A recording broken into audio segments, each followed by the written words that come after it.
We're honored to welcome Mickey Factz, the epitome of hip-hop culture. Mickey is a well-known artist and a champion battle rapper.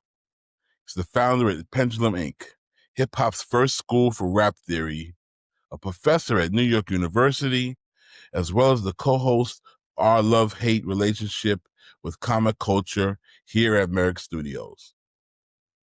This is Mixed and Mastered with Mickey Factz. Welcome to Mixed and Mastered, the podcast where the stories of the music industry come to life. I'm Jeffrey Sledge, bringing you real conversations with the people who have shaped the sound of music. We're pulling back the curtain on what it takes to make it in the music business. These are the stories you won't hear anywhere else, told by the people who live them. This is Mixed and Mastered. Mixed and Mastered with a very special guest, the year-end issue. I don't really do artists on my show, but I made a little exception for two reasons. Number one, this is an artist that I actually signed, and he is still an artist, but he does so much more now. I could kind of put him in different categories. So he was just doing the artist thing, he wouldn't be on this show. But welcome, and he's a part of the Merrick Studios network as well. He has a great show on the network. Welcome to Mickey Factz. What's up? It's Mickey. Bronx's own. Listen, you know, Jeff, you are the master. You are the master. The master of what? Mix and master. Mix and master. Okay. I like that. That's how cool. You end this. That's how you end this. That's how you end the year. Yeah. Yeah. Let's start at the beginning. Yes. Born and raised in the Bronx, New York. Yes. Yeah. What section are you from? Soundview section. Soundview. Wherever have you? I'm from Soundview. Well, I was actually born in Harlem. I think I knew that. So I was born in Harlem, Foster Projects. And also, you just want to Foster? Yeah. So on the east side. Okay. Yeah. I was on Lenox. Kind of grimy over there. Yeah, you know. And then my parents, we stayed on 115th between Madison and Park for a couple years. Okay. So I went to school over there. I went to public school there until my father moved us to the Bronx. So I rep the Bronx because all my family is in Manhattan, but all my friends and my experiences was in the Bronx. In the Bronx, yeah. So tell me about growing up in Soundview. What was that like? Oh man, I mean, you know, you got to remember that first of all, it's the South Bronx. So back then it was ridiculous. You know, the Bloods was coming up, so you know, thank God I didn't get cut. Shit. That was an initiation for those that don't know. The Bloods and the Crips were starting to come up in the late 90s, and they were cutting people's faces for initiations. $50s. I didn't get cut, so thankfully that didn't happen. But you know, I went to public schools around where I was at, and you know, it was just a lot of rapping, man. You know, we just was rapping, man. It was one of those things where all my friends was rappers, and you know, it was just a lot going on. It's a lot going on. In that area, back in that era, that was a lot happening. Yeah. There was a lot happening. It was so it was very grimy. Very grimy. Very grimy. It was like the Bronx, it's still kind of like this now in most sections. It was kind of like if you wasn't from that area, like don't really go to that area. Don't go there. Because everybody in that area knows who's from that area. Right. And you immediately stood out as somebody who wasn't from there, and bad things could happen, you know? Right. Bad things could happen. But anyway, and where'd you go to high school in the Bronx? I went to Stevenson High School. Okay. I was in the same school at the same time as Dragon. Dragon was a senior when I was a freshman. Okay. Remy Ma was a freshman when I was a freshman, so we was in like the same grade, but we weren't in the same classes. We were just in the same grade. Mm-hmm. And yeah, so I went to school with those two. That's dope. And so tell me your first, well, even before the rapping thing, tell me your first musical influences in general. I think I'm the last generation. I'm a part of the last generation where the mothers was cleaning, you know, and playing gospel and soul music on Sundays. So So John P. Key was my guy, as well as Michael Jackson. Those were my two first musical influences: John P. Key, Michael Jackson, and then Stevie Wonder. Wow. Wow. And then when I got even a little bit older and I started to be around my cousins, then I was introduced to hip hop like that. So like I heard Big Daddy Kane, uh, Tribe Called Quest, Criss Mhm. Cross. So we talking late 80s to like early 90s, nice and smooth. So like I got into hip hop like that. Like I was introduced through my cousins, going there on the weekends, seeing the box, seeing Video Music Box, Luke. Like my cousins would wait all day for them to play a Luke video. Doodle Brown, Wow. pop that cool like that. Doodoo Brown. Like we would wait all day. Well, not we, but they would wait all day just for that one video. Cause it wasn't no Yeah. such thing as like what kids got now with like the porn sites and stuff like that. So that was like the closest thing. You know what I'm saying? Yeah, to see some chicks or whatever. Right. Yeah, it was wild because Doodoo Brown was a huge record in New York. Like it was, they played it in a tunnel. Like they had to play it in a tunnel. Like people would go crazy off that record. It was so wild. Like I don't know, I really don't know the history of how the record became so big in New York, but it was a massive record in the club scene in New York City in that era. You know? I think it just might have been because the women, I think it's the music video. Yeah, And could be. maybe the BPM. The BPM in the music video probably took it to the next level. Yeah. So I did some research and I saw that you said Kane, Wu-Tang, and Bone Thugs are like your first three kind of goats and influenced you. So talk about that. Yeah, so Kane was like a superhero to me, like high top fade, dress fly, dance, Chicks. girls. He knocked the nigga out and ain't no half stepping. He could Mhm. rhyme. He was like a superhero. So like that was like Mhm. my first introduction to hip hop. Then Wu-Tang was the first tape I ever bought.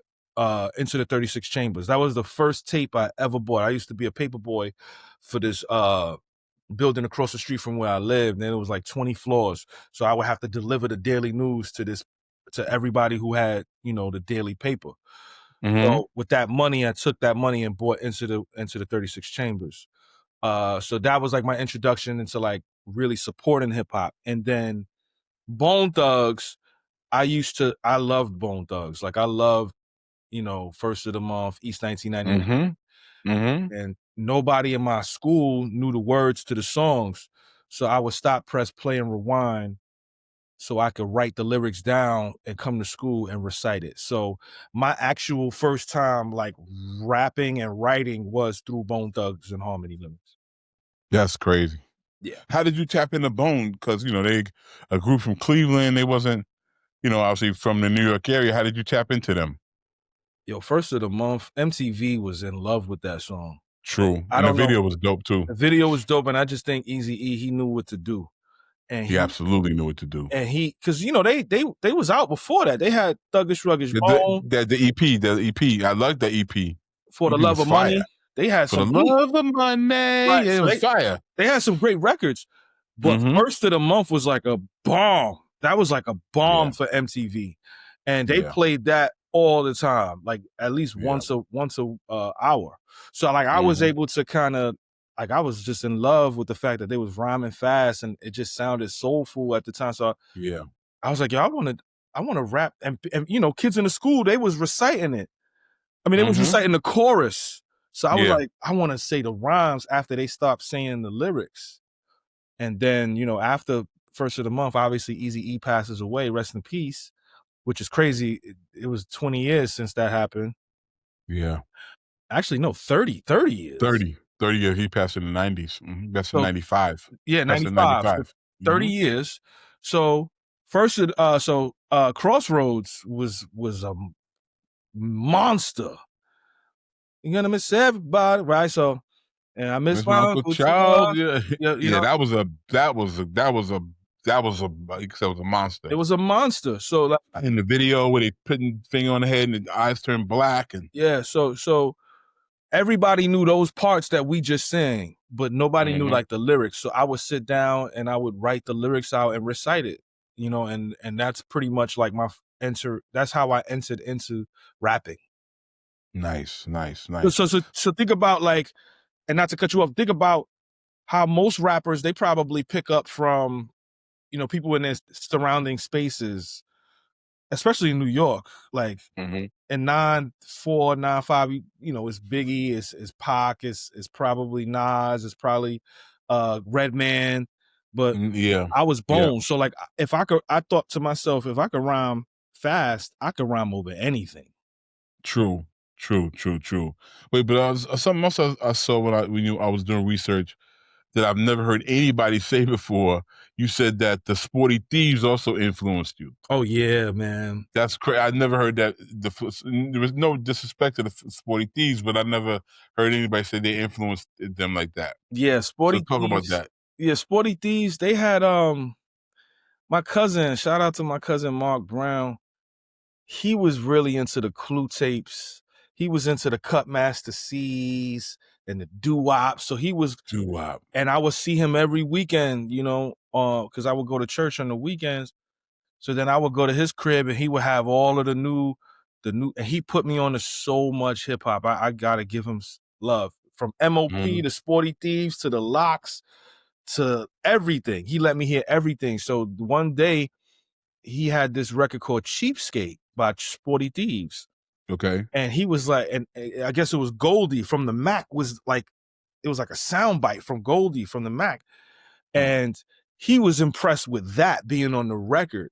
But I liked the rhymes in the song. And then, obviously wherever that song was at, whoever was hosting the mixtape was saying Street Cinema's coming out on this day. That was the name of the album. So I Mhm. went out and got the album. And when I got the album, the entire album was storytelling songs. They were in a movie theater, and Mm. every song was like a movie, like literally. Like, they got a song called Aquaman where they like robbing drug dealers on the ocean, and they got another one where it's like the mafia with, so it was all storytelling songs. I found that to be intriguing. A dope concept. Right. And they was in Yonkers, so they was really close to me as well, because I'm in the Bronx. Mhm. So I resonated with them and the Locks. That's wild. That's why I never heard Sporty Thieves. So tell me about around this time, is because of school and everything, is that when you started getting into battling? Yeah, so I was battling in school. That was basically what we had to do. Like it was ciphers that would turn into battles. Was And you the nicest in school? when I first started, no, I was terrible. I was horrible. I got You get cooked. smoked. I got cooked and I almost quit. Like, I almost quit Like, because I you got got cooked embarrassed. that bad? Yeah, I got embarrassed. So I didn't know I just feel like people need, like, mentors, and I didn't have a mentor. So I went in there with my notebook, and I'm reading from the notebook, and everybody looking at me like I'm crazy. And this guy named Fat Cat, shout out to Fat Cat, he followed me on Facebook. Okay. He went off the dome and destroyed me. He's like, this nigga got a notebook. His shirt looked like a rag. He bodied me. He said he looked like Urkel. He was Ugh. cooking me. He destroyed me.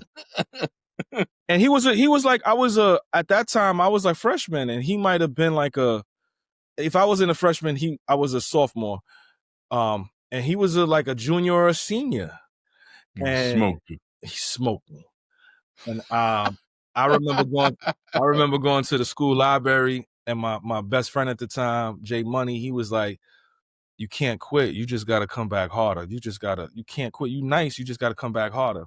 Yeah, you would have never lived it down if you'd have quit. You would have Right. been the dude that quit for the rest of your high school years. So that summer, I didn't go outside all summer. I stayed in the house, and I wrote rhymes, and I memorized them, and I practiced freestyling. And when September came, I made it up in my mind that I was gonna embarrass everybody. It's almost kind of like a jail fight. Like, you get beat up, and then you start like working out and practicing, and you like, anybody Yeah. mess with me now, I'm knocking them out. Wow. And that's what happened. Like, I came to school the next year, well, the next Mhm. semester, which was September, and I destroyed everybody. Wow. Everybody. Wow. And because I was clipped up, I had like 30 rhymes memorized, and I Ready to could go. freestyle at this point. And at that moment, like, I was the best in the school at that time. What happened after that? Moving forward, how did you keep the battle rapping thing going? You started entering competitions and stuff, or what did you do? So I started like I would go to different schools. So I would go to Smith High School, and people would come to my school to battle. Like we was going everywhere. Now Def Jam at the time. This is when promotions and radio promotions and marketing was just heavy because they knew the youth was dictating the music, same way that they do Mm-hmm. now. So there was this big Def Jam bus that came to the school. Now they weren't sanctioned to come to the school, but they came to the school and like they wanted to see who was the best rappers. I went, but I didn't win. Remy Ma won. Oh, Remy Ma won. She won the competition. okay. And then I guess word got around that she won the competition. She didn't go to Def Jam. She signed with Pun. This was like Yeah. 1998. Yeah. Now, what I did do, because I didn't win, I spoke to them at the bus, and I was like, "Yo, I wanna be an intern. I wanna work for you guys." And they was like, "Okay, come to the offices, and we got you." So I would after school, I would go all the way down to Manhattan. Yeah, that's a long And ride from where you was at. I would get on the bus and the train. And I worked China Doll for Foxy. I worked Judgment Day for Method Man. This is like Wow. 1998, 1999. I was putting up posters. They would give me samplers. I would give them out at school. I would give out flyers and stickers. They gave me all of this. I would take all of the stuff and take it to the school, and I would pass stuff out on the trains, whatever it took. And then from there, I went to Loud. So I was working at Loud, and I was working at Def Jam. So at Loud, they had Murder Music, they had MOP, they had Did you work DMX first album? DMX was on Flesh of My Flesh at the time. Oh, the second album. Okay. That was the Okay. second Okay. album. So I had everything though, and I had my whole room was that, and I was putting up posters in the Bronx. I would put up posters on 42nd Street, and we had to like duck the cops and all of that. So like that was Yeah. but I wanted to get signed, obviously, but that was my introduction into the industry. Like I was an intern for Def Jam and Loud Records. I didn't know that. I had no idea. I Yep. had no idea. Yep. So, what this is around the time you started doing it. Wait, but at this point, so after high school, what did you do? So after high school, my father was like, "What do you want to do?" And I was like, "I want to get some money." So, at the time, again, this is 2000. So like people get jobs now on monster.com, LinkedIn, but we used to go in the newspaper in the classified section. Absolutely, So absolutely. The like I classified. would go there, and I would go to temp agencies, and I would try to go to job interviews and get a job. So I had finally got a job at a law firm after doing odd jobs for like a year. And then from there I got my first apartment in Harlem. I was on the address was 437 West 132nd Street. I was between 131st and 132nd on Lenox Avenue. Rent was Oh shit, $715 for a 2-bedroom. It was me and my cousin. you was popping I was 18 years old in my own apartment in Harlem. in Harlem. Yeah, you And was lit. it was a drug building, Jeff. Like it was like the Carter. Like we had a doorman, but it wasn't a doorman. He Yeah, was it was selling a drugs lookout. in the lobby.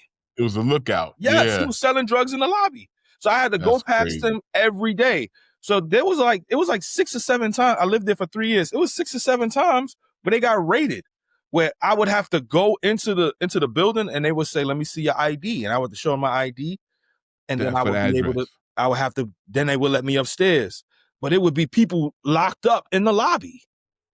That's crazy. You know what I'm That's saying? crazy. And you know what's wild now? That apartment is probably worth $3,000 a month. Oh my gosh! I drove by there yesterday. Actually, I was like, "Wow, look at this place! It's a completely different place." Completely different place. But so during this time, I met Omen. Rest in peace to Omen. And he had did a record for Fabulous. Okay.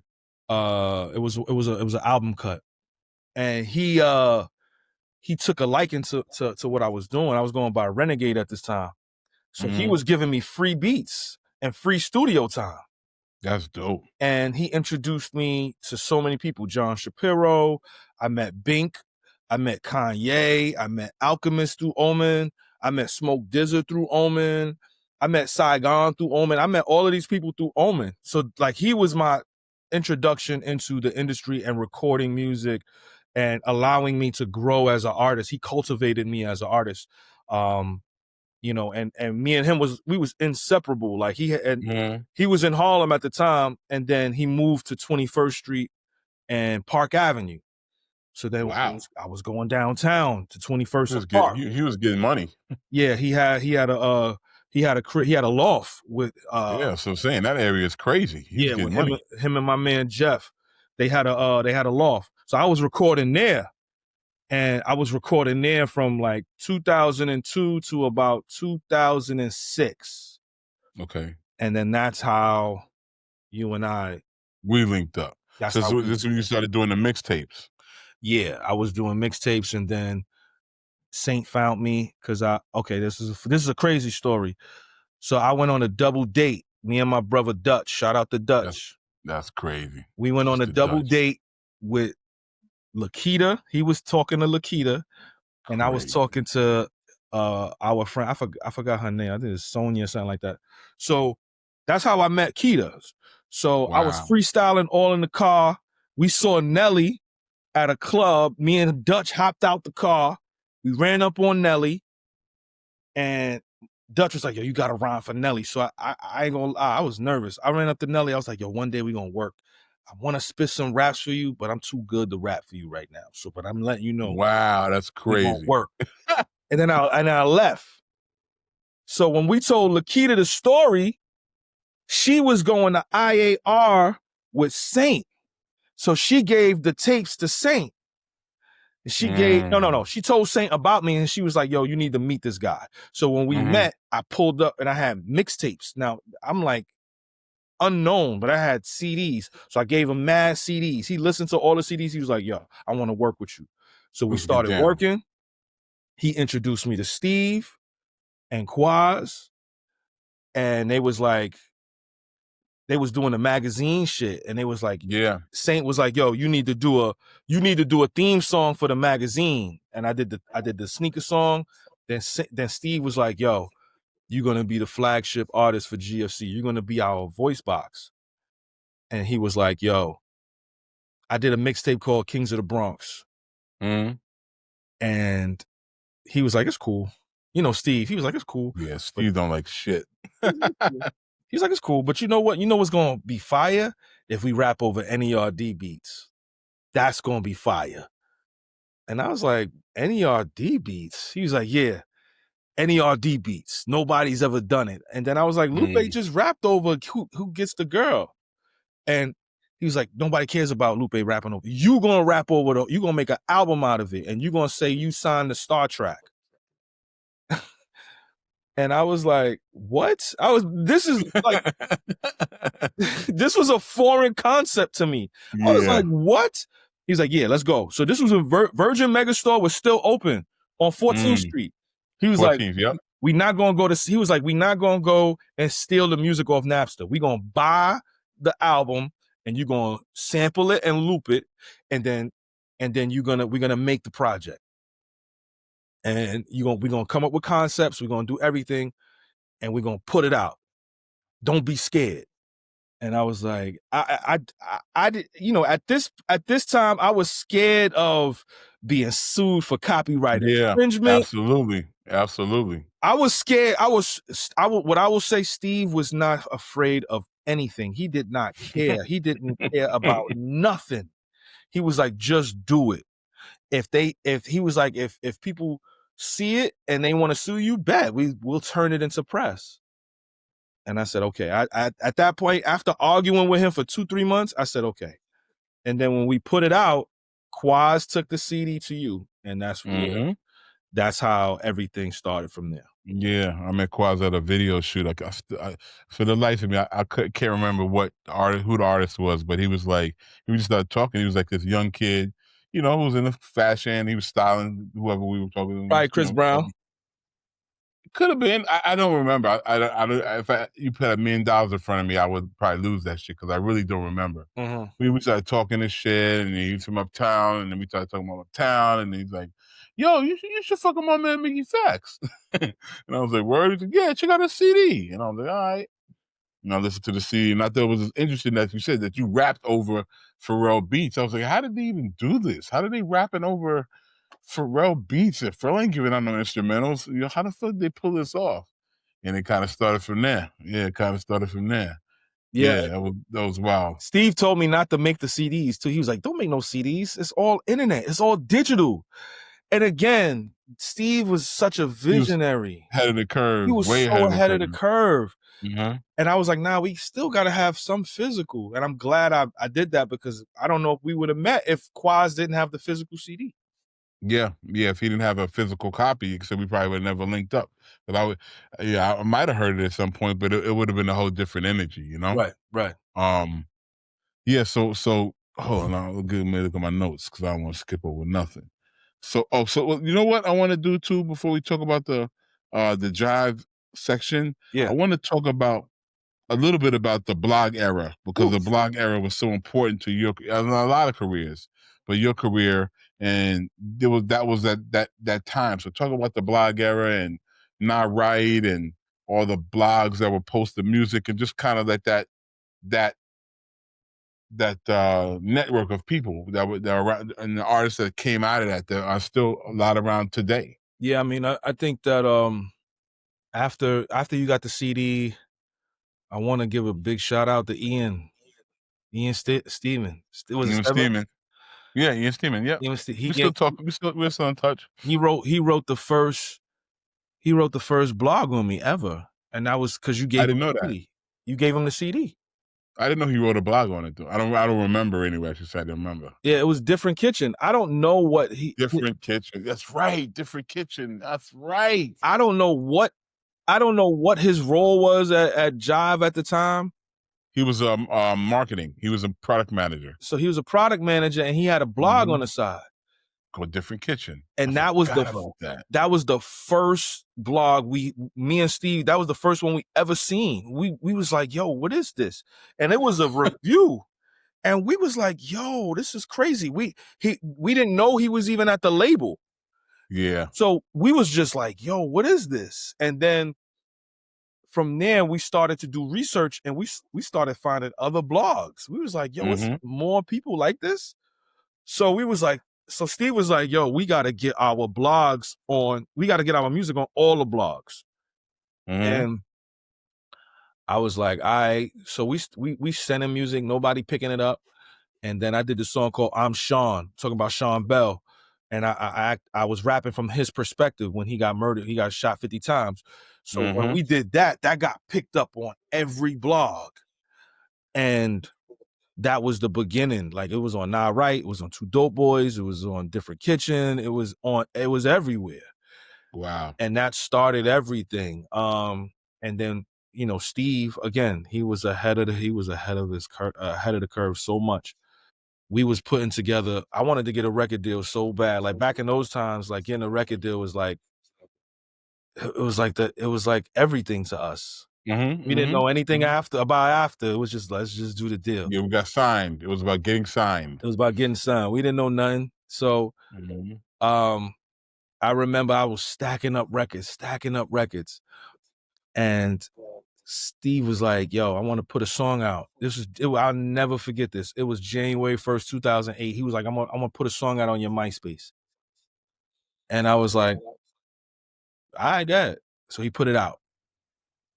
The following week, he was like, "Yo, I'm about to put another one of your songs out." I was like, "What are you talking about?" He was like, "Yo, I want to put another song out." I was like, "All right." So we was talking to I forgot who we was talking to, somebody at Atlantic who gave us beats. Mike Karen. We met with Mike Karen. Mike Karen gave us a whole bunch of beats. Mike the Scientist. Yep. So he gave us some beats from the Knucks. And I did the record and we put it out. Third week, he put out another record without me knowing. Fourth week, he like, "Yo, Mickey, we need another record." I was like, "What are you talking about?" He was like, "Yo, you don't see what's going on? Look at what's going on."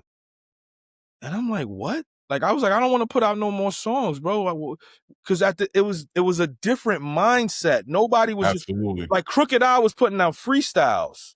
Mhm. Freestyles is one thing, but putting out songs was Yeah. how you got your deal. We needed Yeah. money. I was So homeless. you I was living with Steve. yeah, you literally, like, giving away the chance for me to get signed. Right. So it didn't make any sense to me. And we'll be right back. Welcome to Merrick Studios, where stories take the mic and culture comes alive.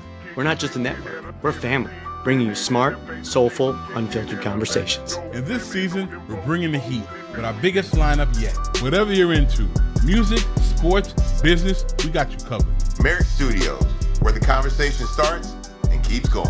Check out our full lineup, including Unglossy with Bun B, Jeffrey Sledge, and myself, Tom Frank. Now streaming at wearemerrickstudios.com. Master the art of lyricism with Pendulum Ink, the first school for rap. Learn elite techniques through immersive lessons, real-world exercises, and guidance from hip-hop icons. This is where MCs sharpen their skills and glow boldly on the mic. Ready to level up? Visit pendulumink.com and start your journey today. And now, back to the show. So we did a record with Kids in the Hall called Knowledge versus Facts. It was kind of like we were battling on a record.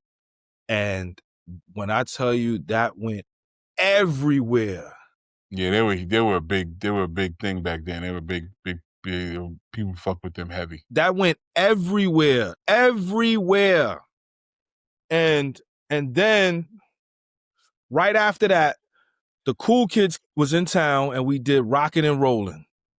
Wow. We did the remix. We recorded the song at night. We went to a show with them and did the song, and then the next day we shot the video. Wow. And Vashti came, Cuddy came out, Kids in the Hall came out, Hood by Air. I was the first person wearing Hood by Air in a music video. Really? Yes. I was the first person wearing Hood by Air. That's crazy. That's crazy. And Raul, who owned it at the time, he was wearing the Hood by Air. He had it on. So from there, oh, it was over. It was over. After that, the blog era, like we talking about, at that point, I was so hot. I was so, and I want everybody to know, Jeff was interested 2 years before. He had A&R'd our song, the Super Song. We had went to dinner. You just wanted to know what I was about. You know what I'm saying? It was me, it was me and Quaz and you, and we just went to dinner. Yeah. I thought I was gonna get signed that night. I ain't gonna lie. Where did we go to dinner? Do you even remember? I don't remember where we went. I don't know. Yeah, it don't matter. But I remember we went to dinner. I thought I was getting a deal that night. I was gonna pull out the contract like, yes, I was ready to sign my life away. It was a dream come true. But what I will say is that Jeff always had his finger on the pulse, and he always was watching. He was always watching, like, yo, so now I'm like mega hot. I'm like mega hot. We in every magazine. Number 2 video on MTV with the Cool Kids. My record with Drake. Nobody knew who Drake was. Nope. I put the record with Drake out. Joint hit. Is me and Travis McCoy and Drake. Travis McCoy, yeah. So I had the Gym Class Hero cosign. I had the Fallout Boy cosign. I had a record with Cuddy. I was bugging. I was on BT. Me and Corey Guns running around the city doing shows. It was nuts. And then we did the cover to Double XL. And then that just that just took shit everywhere, yeah. So tell me about that experience with doing the cover of Double XL. Man, me and Wale had beef at the time, so like it was surprise. Wale got beef with somebody. Yeah, but, that's my guy now. But like we were, yeah. It was just alpha energy. It was alpha energy. Yeah. And but it was a great experience. I mean, we're talking about the premier hip hop cover. And I got the call on my birthday. Rob Markman called me, and he was like, "Yo, you're gonna be on the cover of the Double XL. Don't tell nobody." I was like, why do you think I'm not going to tell everybody? I told everybody. And then I was like, who else on the cover? Because he told me it was the freshman cover. He was like, who else on the cover? He was like, so far it's just you and Wale. We ain't picking nobody else. That's crazy. He's like, it's just you and Wale. You know what I'm saying? And Rob Markman, he called me. I couldn't move. And I remember telling Steve, and he was like, what? You lying. I was like, nah, bro, we made the cover, bro. We did it. We did it. Yeah, we here. And then at the cover shoot, Jeff, Rich Nice pulled up on me and was like, yo, you need to do this audition for Honda. At the cover. Oh, so Rich brought that Honda deal to you? Yes, Rich Nice. I didn't know that. That's Rich about a month ago. He said you need to do the audition for the Honda. They shooting a commercial for Honda. I did the audition. We shot the commercial. Mad people did the audition. Busta Rhymes, Q-Tip, Wale, everybody did it. They picked me. They picked you. We do the commercial, and when the magazine come out, the commercial come out 2009. So I'm on BT now. Remember, they gave you a car. They gave me a free car. I'm like ultra lit. Like everybody's like, yo, this Mickey guy is cooking. Yeah. So that was all off the blogs though. That was all off the blogs. Yeah. In that era, that's what it could be. And it was interesting because that's that little blog era community. Like I said, like you said, it was Cudi, it was Wale, it was all these artists, and then you had, people like, the Rosenthals and it's real and not right. Everybody was kind of just working together, and it Vashti, and it started to propel, and people started to like make real money doing this shit on the music side and on the fashion side. Right. Both sides. People started like, and to this day, there's like people like that. I tell people all the time, that's where like Virgil comes from. And that's where obviously Vashti and you and Cudi and, big artists that came from that little thing. And it turned into this thing where now so many of those people about now, the tastemakers are really running shit, Well, I think Jeff, I think the beauty of the blog era was the fact that there was a different type of gatekeeper now. Yeah, so real. There was the industry gatekeeper, and then there was the DJ gatekeeper. The DJs, they had to play your music in the clubs or in the strip clubs or on a mixtape. So you automatically had to pay. Then you had the industry gatekeepers. That's where you get signed, and they dictated who would be hot. So now you got this, and then the DJs, it was just to the city. You guys were finding people all over the country. Everywhere. Yeah, everywhere. So now you got the blogs. You don't got to pay them. And they'll show you around to everybody in the entire world. Yeah, literally people in Japan and people like everywhere was all connected to that. Right. So you got to think, okay, you got this guy Mickey Factz, who's I'm not popping in New York. I'm popping across the country. Yeah. My first paid gig was in China.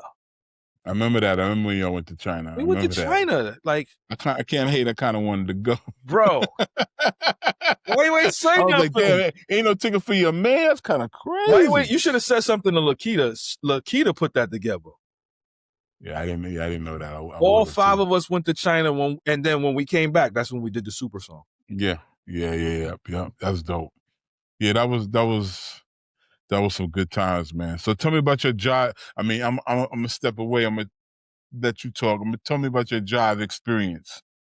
Okay. So people need to know the context. It's 2010 and I'm not signed. And I remember Saint saying, yo, we going to Atlanta.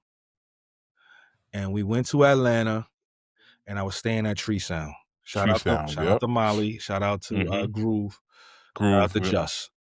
I went to Tree Sound, and I stayed there for 20 days. I slept in the studio. They let me record for free every single day. And Precise, shout out to Precise, he was sending me all kind of records. He was sending me like all kind of records. Mm-hmm. I recorded 20 songs in 18 days. And I just want everybody that's watching this to know, during my height, we never really sent music to Jeff. I think we might have, we connected with Jeff and linked with Jeff, but we wasn't like sending him music. Mm-hmm. When we got back from Atlanta, I sent Jeff all of the music I made. And this was the first time Jeff was like, wait a second. This ain't some blog shit. This ain't some blog rap shit. These are records. And we did the deal. Mm-hmm. And when we did the record deal at Jive Records, I was so happy. It was like we finally did it. And then Jeff and Precise, we went back down to Atlanta. We created Paradise. Mm-hmm. And we created more records. Mm-hmm. And I remember, I don't know who I called. I called somebody. I was like, yo, we need to get Steve down here. I remember Jeff was like, yo, you can't eat up the budget. What are you doing? How you calling somebody? Yeah. That's supposed to be me doing that. And I was like, yo, yeah, man, we need Steve here. And we created more records. Now, my time at Jive, I felt like I didn't feel like Saint was doing what he was supposed to do at the time. I wanted Saint to be in the building like twice a week. You had to be. You know what I'm saying? And when I saw that he wasn't in the building twice a week, I was in the building twice. I was always at Jive. Mm-hmm. I was in everybody's office. Everybody, it felt like I was at the law firm, honestly. Mm-hmm. And people became family to me at Jive. And I had a lot of love for people at Jive. And I remember I had 2 project managers. Who was my first one? Was it Toya Summers? Toya Summers. And then I had Jason. Or maybe it was Jason and then Toya. It was Jason first. It was Jason then Toya. Yeah, Jason was first. Jason told me, he was like, yo, listen, Mickey. He was like, I'm not gonna lie to you, Mickey. You need to swing for the fences. He's like, I don't think you should do Paradise. He was like, I think you should go straight for Dusk Till Dawn. I remember he said that to me. But, shout out to Neil. I don't know when you're going to get Neil here, but Neil should have pulled the trigger. I think Neil was scared. He didn't want to pull the trigger on a lot of the big records that we had. And what's interesting is, Jeff, if he would have pulled the trigger when he was supposed to pull the trigger, we would have been ahead of LMFAO. Absolutely. And we would probably still had careers in that space, in that building. Because you went on the Atlantic and I went on, to do what I did, but we would have still been in the building because we would have had a hit record on our side, and we had more records. We had tons of records. Yeah, we had follow-ups.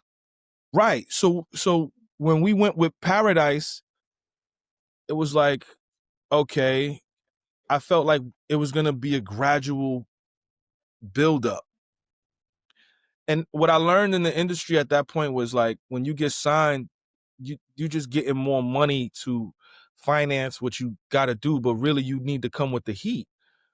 And I understood that. Like, I'm one of the few lyricists that I wanted to make hit records. I knew the building I was in. Like, when you see Mobb Deep is having issues with you guys, and the Clips is having issues with you guys. Yeah, Mr. Me Too. Because of Barry Weiss and all that. I wanted to be on Barry's goods. I wanted to be a pop rap artist. I wanted to be the rap Jason Derulo. That was literally what I wanted to be. So I didn't care about the Paradise, We Young. I really wanted to do this. I had the slim fit denim. Everybody was dressed. You wanted to cross over. I wanted to cross over, but I don't think my deal allowed me to cross over. So I feel like, and I know that you had the battery situation. but looking back at it, you probably should have signed me to Jive Records. Directly. You're right. If You're I would right, have because signed to Jive, I feel like you and I would be at RCA still cooking, if I'm being yeah, because the budgets for Battery didn't have enough money in them to do the vision that we were trying to do. right. The vision they were trying to do was like, yo, some cool little hip hop shit, and we was like, nah, bro, we trying to do more commercials. We trying to go to London, and we trying to do all this other shit, and they wanted to keep it like really low key hip hop, and it didn't mesh. And every time we would do records or play records for Neil, he would kind of also be like, what the hell am I supposed to do with this? This is way too, Paul, this is way too big for me. This is not what I thought you were going to be doing. I was like, Neil, listen to this song though, man. We could go around the world with this. And he was like, I don't have the money. It's like he was buying a Honda. He thought he was buying a Honda, and we drove up with a Lamborghini. So He was like, I can't afford this. okay. So in your opinion, right? Do you feel like he could have went to Barry and got the money? Yes and no. I think he could have got the money from Barry, but he didn't have enough money to kind of turbo boost the records to convince Barry to get the money. Or he was scared to spend whatever his budget was. Whatever budget, I feel like this. I've never really fully talked about it, but with him with this. But I feel like he had a budget, and he could have probably say he had $10 in the budget, right, for everything. He was worrying about everything. It's like, nah, B, you take $6 out of the budget. Now I know you're gonna have $4 left, but these $6 are gonna get you $60 instead of 10. And he was scared to like risk taking $6 out. He wanted to give us like $1 or $2. You know? Yeah. That's what I think happened. He was just scared. He was like literally scared because he was like, because even in his career, respectfully, I don't think he's ever had like records that really cross over. Besides, no, he didn't do those girls. Like, so like Neil was kind of here. He didn't really know what up here really was. He was kind of scared to go up here. He was like, oh, I don't know what that is. That's a lot, you know? Yeah. And we Paradise was an underground hit. I know. It did really well in the streets. And then, we were getting ready to impact for the culture. Like we shot the video. Yep. Marsha Ambrosius, and yeah, we're just ahead of the curve, man, you know? Real quick, I want to ask you one more thing. Tell me about the Mickey Mouse thing. So now at this point, y'all are gone. Yeah. And I had a whole new team. I just didn't, it wasn't the same, man. Like I felt like an orphan. Yeah. And Keith, shout out to Keith. He was running the studio. And Keith's a good dude. And he allowed me to work. He to this day, he told me that Mickey Mouse was like one of the best things he ever worked on. Wow. I did a Dead Mouse freestyle, and shout out to Steve. He was like, so? And I was like, this shit is hot. He was like, yeah, but who cares? You like art, right? Rap from the perspective of an artist in the 1980s and create some shit. And again, him being a visionary, I always fought with Steve, but at some point he would fight enough for me to be like, okay, let's do it. And trusted him. So he wanted me to become this character. So I became this character, Mickey Mouse. And I recorded the whole thing at Jive. The whole thing was done at Jive. I remember. And Keith gave me all the masters, which is something that you're not supposed to do. He gave me all the masters. And he was like, yo, good luck. When we put the record out, Swiss Beats tweeted it. Janelle Monáe tweeted it. She put it on Facebook. She put it on Twitter. Lupe was like, he went to Jay Grand. I was on RCA at the time. I didn't get dropped. I went to RCA, and Jay Grand, he was like, he tried to get the samples cleared with Dead Mouse and Danger Mouse, and he couldn't make it happen. Wow. because Lupe wanted it to come out as a real album. He was like, no, this is like, you need to put this out. This is real hip hop. And Jay Grant couldn't make it happen. So then at that moment, I was like, all right, well, before we leave this scenario, I brung in Rico Rodriguez and I brung in Antonio, right? Reed, which is L.A. Reid's son. And I went and got records. Like, I remember I did the John Legend record. I did the Bruno Mars record. I had a Yellow Wolf record. I had mad records. So I'm like, all right, this is probably gonna be my last hurrah. And I took him to Jay Grant, and this is after Mickey Mouse, and he couldn't make the Bruno record happen. The John Legend record, he was like, I'm not a fan of John Legend, so I don't really care what you play. And this is just John Legend's on tour with Sade, bruh. On fire. This is 2011. Yeah. So I just, at that moment, I was like, they don't want me here. So Yeah. we gotta go. So I left on my birthday. Wow. So tell me, I mean, I know it's a long story, but tell me how you get to Pendulum Ink. Oh, well, yeah, we skip mad shit, but yeah, we get the Pendulum Ink.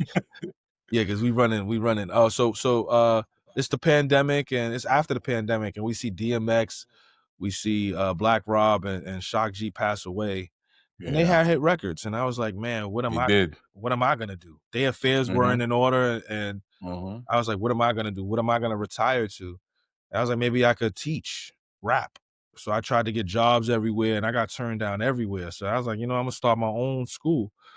So when I started the school, I reached out to Masterclass. I was like, yo, I want to be able to teach something here at Masterclass. And he was like, don't call us, we'll call you. And that's when I was like, wow, I'm gonna do my own school. So I put my own thing together, and 4 years later, here we are. And how's it going? It's going great. I mean, with any business, you have ups and you have downs. Our first 2 years were ups. We had a guy leave our company who was integral to what we were doing while we were still on the up and up. But we were at our peak at that time, being in all magazines. It was kind of reminiscent of my career, because this had never existed before. It still doesn't exist. And now, we're approaching our 5th year being operational. It's been 5 years? Wow. Yeah. Which is exciting, you know what I'm saying? And we've had over 80 MCs come to the school. Next year, January, we got Cameron coming in January. You know what I'm saying? That's crazy. And he reached out to us to do it. You know what I'm saying? So wow. To me, it just speaks to the authenticity of what it is that we have here and how successful it is for people to see what it is that we do. So I'm very, grateful for our company still being successful. Wait, but tell me about teaching though, because you just taught at NYU. I need to know about that. Yeah, I was at a lunch meeting with a product manager for Ray Daniels. Shout out to Ray. And I got a text. I got a random I thought it was spam. Text said, yo, we might have an opportunity for you to teach at NYU. I looked at that text message for 10 minutes. I thought it was fake. I was like, this is fake. And then I looked him up on LinkedIn, and I was like, oh, this guy's real. So I called him, and he was like, yeah, Black Thought can't do it this year. Can you step in and teach this class? And I said, absolutely. So tell me about that, the experience of being a professor at NYU and teaching kids about hip hop. Man, it was a once a week gig on Thursdays from 10 to 1. I would fly in every single week to teach. I had taught my last class on the 11th of December. And it was very impactful. Like, I didn't want to go all the way back to the 70s and 80s. We started in the 90s and we stopped in 2025. We listened to newer artists that came out literally last year or this year, and we also listened to artists that came out in the 90s. I taught them foundational writing, a little bit of songwriting and crafting, taught a little bit about the business, how to perform, gave them my experiences. They loved it. They had a blast. Really? You know, those. What artists from the 90s and the 2000s did they really connect with? So I gave them a list of MCs that they could pick and choose from. A lot Mhm. of them chose Method Man. Mm. Some of them, well, 2 of them chose Eminem. Somebody chose Method Man. Somebody chose Tupac. And then some folks chose 50 Cent, Kendrick, obviously. Yeah. And then when we got to the newer artists, like I learned about so many newer artists because these are you got to remember these are like post SoundCloud kids. So these are So they like, putting you up on game. yeah, they putting me up on game. So they were showing me a lot of like YouTube guys that I'd never heard of. Like there could be a guy that has right now like 20 million views on a song, and I've never heard of this person. Mhm. And then they were showing me show footage, and it would be packed. But it would be the Anybody most vitriol, who stood vile out? music ever Who stood out? in terms of in the classroom. No, it's in terms of one of the new artists that they put you up on. Man, I don't remember. It was because there was so many. They was good. They Okay. was. I mean, obviously they like Cardi. You know, Of course. you know Yeah. they was feeling Cardi and they was feeling NBA YoungBoy. Young boy, I was gonna ask you that. Yeah. But in the classroom, I had a class of 8, and the maximum people that I could have in that particular class is 12. So there was Okay. only 2 rappers from that class. It was 2 rappers, 3 singer-songwriters, and then 2 visual arts students. And then a coder. She was like a coder. Mhm. I only really had 2 rappers, but I had to teach them how to rap in 7 weeks. And it worked out. Yeah, I think it worked out. That's dope. That's dope. Tell me about this comic book podcast you have on Merrick Network and how that came about. Yo, me and I don't even know how it started with me and Pete Rock. Shout out to Pete. We would just Definitely. be Mr. Pete. texting about comics. Mhm. Me and Pete don't never talk about music. I don't ever hit him for beats. He don't ever hit me for verses. We literally talk about comics and video games all day long. And it'll be Wow. random times of the day. You know, one day I was talking to Tat Wizard. Shout out to Tat. Mhm. And you know, Tat was like, yo, we should do a podcast, me, you, and Pete. And I was like, yeah, I'm down to do that because, you know, Pete got a big enough name. I got a big enough name.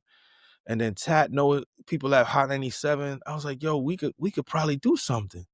So Mhm. I reached out to Tom and I was like, yo, let's do a podcast. I don't know if Tom knew who Pete Rock was. I think he probably heard the name, but I don't think he knew who he was. But Tom, he saw those numbers. He was like, oh, okay, yeah, let's do the podcast. And Mhm. then we started doing it. We started doing this podcast, I want to say like, if not last year, 2 years ago. And then we just randomly stopped doing the podcast. We just randomly stopped. It wasn't for no reason. You just stopped. Yeah, we were doing it in 2023 and then we just stopped. And then Tat was like, yo, we just stopped. And I think what happened was I had the graduation show up here and I hired Pete. Like I paid Pete to do it. And at the show, Pete was like, it was me, Pete, and Tat, and we were like, yo, we need to do the show again. And then, we convinced Tom that we would do it like in the summertime, and now we're back and we rolling. We got Sam Crespo coming up this week and That's dope. potentially Cree Summers. That's fire with the voices. That's super fire. Cree Summers? Yeah, that's super fire. So I'm hoping that we could do this this Friday coming up, which is the 19th. 19th, yeah. But we've been rocking and rolling. We're very excited. We got a lot Y'all of have stuff some good coming people up. on there. So Yeah, it's y'all exciting. some good people on there too, like Cheo and all that stuff. Y'all been killing it, Yeah. We got some bigger guests on the way, for 2026. So I think us ending it off with a bang with Cree Summers and Crespo would be great. Oh, we had Fire. Colin Kaepernick on there too. Totally forgot about Cap. Yeah. Comic That's been dope. Kaepernick. And he said he's pulling up Yeah. 2026. So Of course. That's not? fire. Why not? Yo, I got to run through my little 3-question thing. Okay. For section. You ready? Yep. Tell me your 3 favorite rappers. Biggie, Jay-Z. I'm not gonna lie, man. I'm gonna say Kendrick Lamar. Okay. I mean, yo, it's your list. Whoever you want to say is what you Biggie, want to Jay-Z, say, you know? Kendrick, and then Nas is 4. Okay. I thought you were gonna put Kane in there, but you know. Kane. Tell me your 3 favorite artists, but like painters, like artists. Keith Haring. Love Keith Haring to death. Mm-hmm. After Keith Haring, I got Banksy. Okay. It's just ridiculous. And then after Banksy, Hebrew Brant. Who's that? Tell me, who's Hebrew that? Brantley from Chicago. Okay. All right. And the last question. Tell me your 3 favorite spots in the Bronx. 3 favorite spots in the Bronx. Now, when you say it could be anything. No, it could be food spots. It just be the spots to hang out. It could be Van Cortlandt Park. It could be the zoo. It could be Meshulo Park. It could be Tracy Towers. Like whatever you want to do. You know what I mean? Whatever you want to do. All right, let me see. All right. The first place in the Bronx that I hang out, Fordham Road. Okay. Fordham Road is where you go to get, when I was a kid, that's where we go to get girls, we get music, we get clothes. Yeah, everything. Fordham Road was it. Yeah, absolutely. Gotta say Fordham Road. Definitely Monroe Projects. You know what I'm saying? Like, I know y'all can't hang out there, but that's where I would hang out pretty much my whole teen life. I didn't really party in the Bronx. I partied in Manhattan. I partied downtown. So I'll never have a party spot for y'all. I barely ate in the Bronx, so there's never gonna be any food spots that I got for y'all in the Bronx. However, I will say that Yankee Stadium is always a good time. It's always, you're going to get a chance to see baseball. You're going to get a chance to see people from the city. You're going to get a chance to see people from the neighborhood in the Bronx, because literally in the Bronx. So those would be my 3 places for me: Monroe Projects, Yankee Stadium, Fordham Road. Okay. All right. Cool. That's it, man.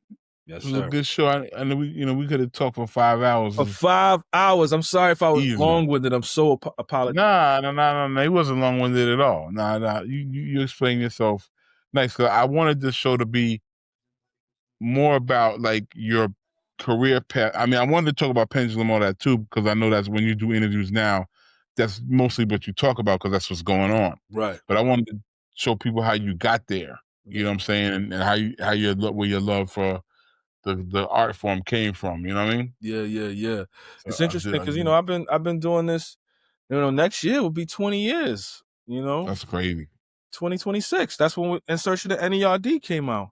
Yeah, 2006. Yeah. You know what I'm saying? So like, it's a long career. A lot of people ain't here. A lot of people still ain't. So it's a blessing to be in this situation. But I still live off music, like still. Yeah. So I'm lucky. Yeah. Cool, man. Thank you, man. No problem, man. Thank you, man. Mix and Appreciate master. it, man. Mix and the master. You heard? That's kind of crazy, but I'm gonna let you cook. Though.